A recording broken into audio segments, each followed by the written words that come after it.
শুনেছি মা হওয়া নাকি মুখের কথা নয়, তাই সেটা প্রথম প্রেগনেন্সি হোক বা সেকেন্ড প্রেগনেন্সি। যদিও এটা আমার সেকেন্ড প্রেগনেন্সি, কিন্তু ফিলিংসটা কিন্তু সেই প্রথমবারকারই মতো। সকালবেলায় আজকে আমলকি আর একটু কুসুম গরম জল দিয়ে শুরু করলাম, তারপরে চা বিস্কুট খেয়ে নিয়ে চলে এসেছি বেডরুমটা একটু ভাবছি ক্লিন করে নেব। কিন্তু কি বলবো তোমাদের, এখন এই ছোট ছোট কাজগুলো করতে এতটাই উইকনেস ফিল হয় যে আমি করে উঠতে পারছি না। যে কাজটা করতে আগে 10 মিনিট টাইম লাগতো, সেটা করতে এখন প্রায় আধা ঘন্টা লেগে যায়।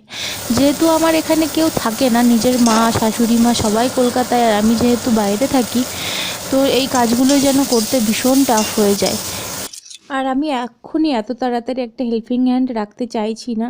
দেখি যদি যতক্ষণ পারবো ততক্ষণ একা করার চেষ্টা করব, না হলে তো হেল্পিং হ্যান্ড নিতেই হবে। সে যাই হোক, একটুখানি এখন চুটুর মুটুর খেতে ইচ্ছে করছে বলে পোহা বানিয়ে নিলাম। আর তোমাদের এরকম মিনি ব্লগ দেখতে হলে আমার চ্যানেলটা প্লিজ সাবস্ক্রাইব করে দিও।